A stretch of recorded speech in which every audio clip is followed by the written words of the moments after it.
The city stretched out beneath the floor-to-ceiling windows of the penthouse, a glittering expanse of steel and light, a kingdom of wealth and power. But inside, the air was heavy with silence, so deep it seemed to swallow even the faintest sounds of life. Tasha Williams adjusted the strap of her cleaning caddy on her shoulder, her fingers brushing against the well-worn handle. She had cleaned countless homes, but this one felt different.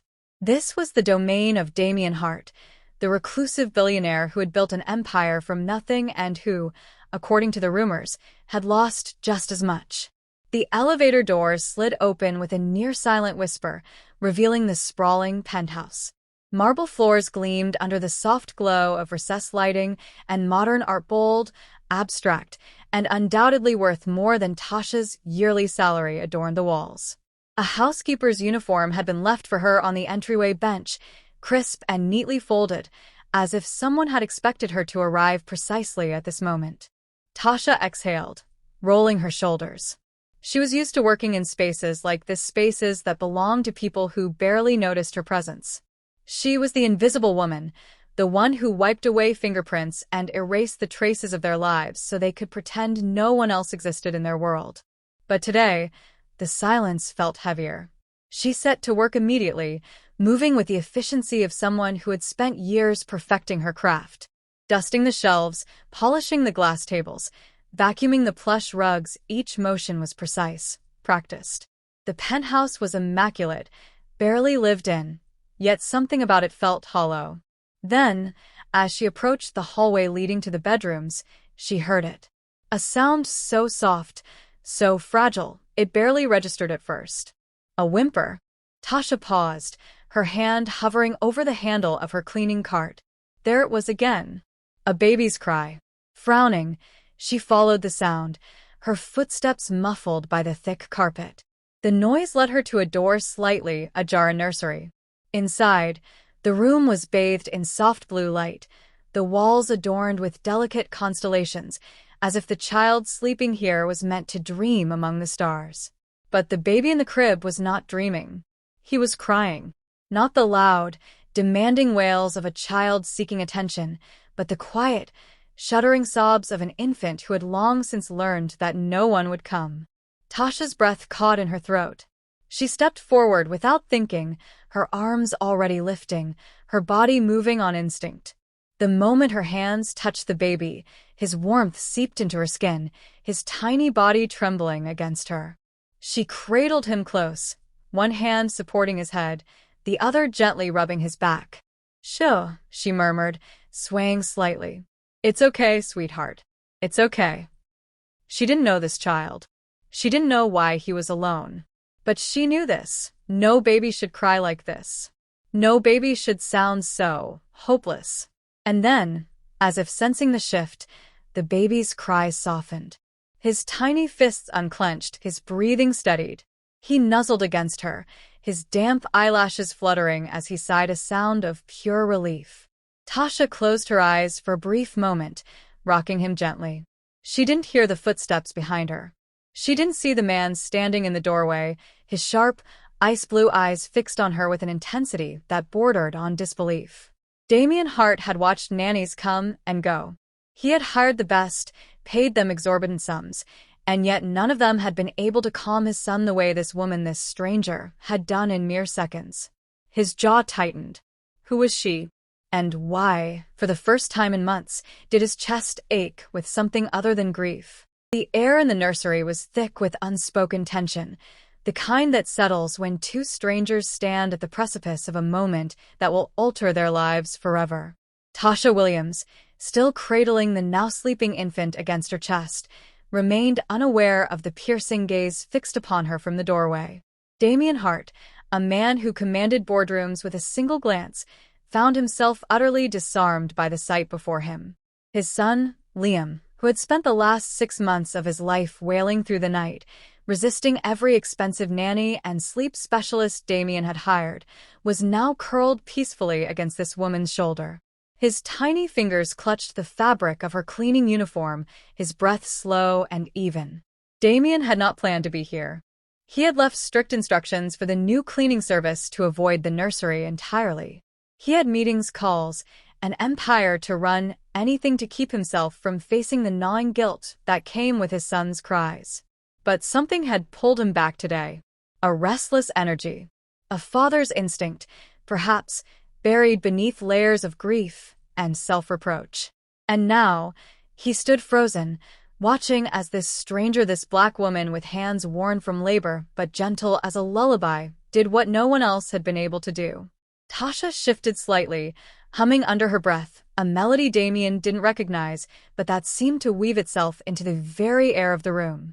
It was a song from her childhood, one her own mother had sung to her during storms, when the world outside felt too loud and too cruel. She had sung it to her own babies, too, in the cramped apartment where the walls were thin but the love was thick. She didn't realize Damian was there until a floorboard creaked beneath his weight. Tasha turned, her breath hitching as her eyes locked onto the man in the doorway. He was taller than she expected, his broad shoulders silhouetted against the dim light of the hallway. His face was all sharp angles and guarded intensity, but his eyes, those icy blue eyes, held something raw, something vulnerable.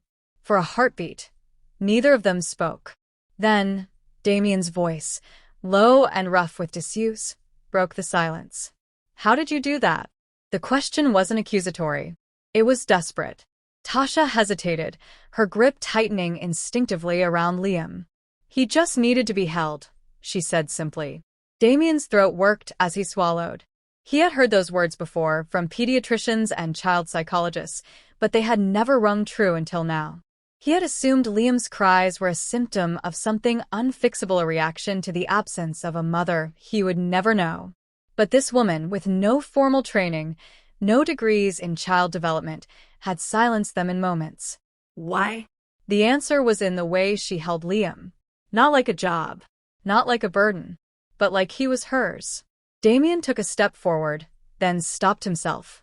He was a man who always knew what to say, how to negotiate, how to win. But here, in this room, he felt utterly out of his depth. "You're the cleaner," he said finally, though it wasn't a question. Tasha nodded. "Yes." Tasha Williams. Another pause.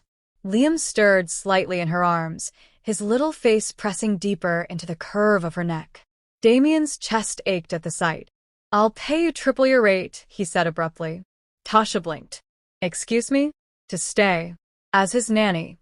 The words tumbled out before he could stop them, but once they were spoken, Damian knew they were right. "Name your price." Tasha's lips parted in surprise. She had come here to scrub floors, not to cradle a billionaire's child, not to step into a role that felt too intimate, too fraught with complications. But then she looked down at Liam, at the way his tiny body had relaxed against her, and something inside her shifted. This wasn't just a job offer. It was a lifeline. For him. For her. And maybe, just maybe, for Damian Hart, too. The penthouse seemed to hold its breath in the wake of Damian's offer. The hum of the city beyond the windows faded into a distant murmur, leaving only the sound of Liam's quiet breathing between them. Tasha could feel the weight of the moment pressing against her ribs, the air thick with unspoken questions. Triple her rate. A nanny position. Stability she hadn't dared dream of. But nothing in her life had ever been that simple. Her fingers tightened reflexively around Liam, his warmth a tangible reminder of what was at stake. She had spent years bending her back for people who barely saw her, scrubbing away the evidence of their lives while hers remained etched in the cracks of her hands. Now, this man, this stranger with grief carved into the lines of his face, was asking her to step into the heart of his world. Damian watched her, his gaze unreadable. He was used to people saying yes. Money had a way of smoothing over hesitation, of turning maybes into absolutes. But Tasha's silence stretched, and for the first time in years, he felt the uneasy prickle of doubt. Would she refuse? The thought unsettled him more than he cared to admit. Tasha exhaled slowly, her eyes drifting to the nursery around her. It was a beautiful room. Every detail meticulously planned, the hand-painted constellations on the walls, the organic cotton sheets, the handcrafted mobile that cost more than her monthly rent. But for all its luxury, it felt empty. a gilded cage for a child who cried for someone to simply stay. She thought of her own children, waiting for her at home. The way their faces lit up when she walked through the door, even after a 12-hour shift. The way they clung to her, as if she were the only anchor in their storm. Could she do that for Liam? Could she let herself care for a child who wasn't hers, in a world where she would always be the help? Her voice, when it came, was softer than she intended. "I have 2 kids of my own," she said. "I can't just bring them here." Damian's interruption was swift, almost impulsive. "There's more than enough space. They'd want for nothing." Tasha's breath caught. It was too much. Too fast. The offer was a door swinging open to a life she'd never imagined, and the sheer force of it left her dizzy. But beneath the shock, something else stirred. Hope. Damian saw the shift in her expression, the fleeting vulnerability, before she schooled her features back into careful neutrality. He recognized it because he wore the same mask every day. He took a step closer, his voice lowering. "I'm not asking for a miracle. Just help him stop crying." The raw honesty in his words hung between them. This wasn't just a billionaire making a transaction. This was a father, helpless and hurting, reaching for the first lifeline he'd found. Tasha looked down at Liam again. His tiny fingers curled around the edge of her shirt, his cheeks smushed against her collarbone. In that moment she knew she couldn't walk away. Not from him. Not from this. "Okay," she whispered. The word was barely audible, but it cracked something open in the room. Damian's shoulders loosened, a tension he hadn't realized he was carrying unraveling all at once. "Okay," he echoed, nodding once. And just like that, the course of their lives shifted. The morning sun spilled through the floor-to-ceiling windows of Damian Hart's penthouse, painting the marble floors in liquid gold. It was a view designed to inspire awe, a testament to wealth and power that few would ever experience. But Tasha Williams barely noticed it as she stood in the kitchen, her hands wrapped around a steaming mug of tea, her thoughts a tangled knot of uncertainty. Last night's decision had settled over her like a weight. She had said yes. Yes to a job that went far beyond cleaning. Yes to stepping into the fragile world of a grieving father and his son. Yes to bringing her own children into this glittering, unfamiliar world. The enormity of it pressed against her ribs, making each breath feel deliberate. Across the penthouse, Damian moved with the quiet precision of a man who had spent years mastering control. Dressed in a tailored suit that cost more than Tasha's car, he reviewed documents at the dining table, his expression unreadable. But his eyes flickered upward every few moments, drawn to the nursery door where Tasha had disappeared with Liam an hour ago. He told himself it was just curiosity, just the need to ensure his investment was sound. But the truth was far more unsettling. For the first time in months, his penthouse didn't feel like a tomb. The sound of Liam's laughter drifted down the hallway, bright and unfettered. Damian's pen stilled mid-signature. He couldn't remember the last time he'd heard his son laugh. Tasha emerged from the nursery then. Liam balanced on her hip, his tiny hands patting her cheeks as she murmured something that made him giggle again. She had changed out of her cleaning uniform into soft, comfortable clothes, but the transformation went deeper than fabric. There was an ease to her now, a quiet confidence that hadn't been there yesterday. Damian found himself staring. "You're good with him," he said, the words leaving his mouth before he could stop them. Tasha looked up, startled, then smiled. It was a small thing, barely there, but it softened her entire face. "He's easy to love," she replied simply. The words landed like a blow. Easy to love. Was he? Damian had spent months drowning in his own grief, barely able to look at his son without seeing the ghost of his wife in Liam's eyes. He had told himself he was protecting them both. That distance was better than the mess of trying and failing. But now, watching Tasha press a kiss to Liam's curls as she settled him into his high chair, Damian wondered if he had been wrong about everything. A chime from the elevator interrupted the moment. Tasha's children, Malik and Nia, stepped into the penthouse, their eyes wide as they took in the soaring ceilings, the art, the sheer opulence of a world they had only seen in movies. Malik, ever protective at 12, moved immediately to his mother's side, his shoulders squared as if ready to defend her. Nia, just 7, clung to her brother's arm, her wonder warring with wariness. Tasha knelt, pulling them close. "This is where Mama's going to be working now," she said softly. "And you're going to stay here too. Isn't that something?" Damian watched the scene unfold with an odd tightness in his chest. He had expected chaos, resentment. Instead, he found himself witnessing a family whole, loving, imperfect slotting into the empty spaces of his home, as if they had always belonged there. Nia peeked up at him, her big eyes curious. "Are you the boss?" she asked. A laugh, rusty and unexpected, escaped Damian's throat. "Something like that." Tasha met his gaze over the children's heads, and in that moment, something unspoken passed between them. An understanding. A beginning. The walls around Damian's heart didn't crumble, but they trembled. The penthouse was alive with laughter, the kind that echoed off the walls and settled into the bones of the place, transforming what was once a cold monument of wealth into a home. Sunlight streamed through the windows, catching the dust motes that danced in the air like tiny stars celebrating the ordinary magic of a morning well-lived. At the center of it all was Liam, now a toddler with a head of wild curls and a laugh that could light up the darkest room. He sat perched on Malik's shoulders as the boy pretended to be a dragon, roaring dramatically while Nia shrieked with delight, brandishing a wooden spoon as her makeshift sword. The play fight had started in the living room, wound its way through the kitchen, and now threatened to topple a very expensive vase in the foyer.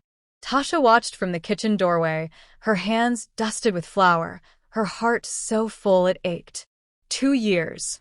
2 years since she had walked into this penthouse as a cleaner, her shoulders braced for another day of invisibility. 2 years since she had lifted a crying baby into her arms and unknowingly set into motion a series of events that would weave their lives together in ways none of them could have predicted.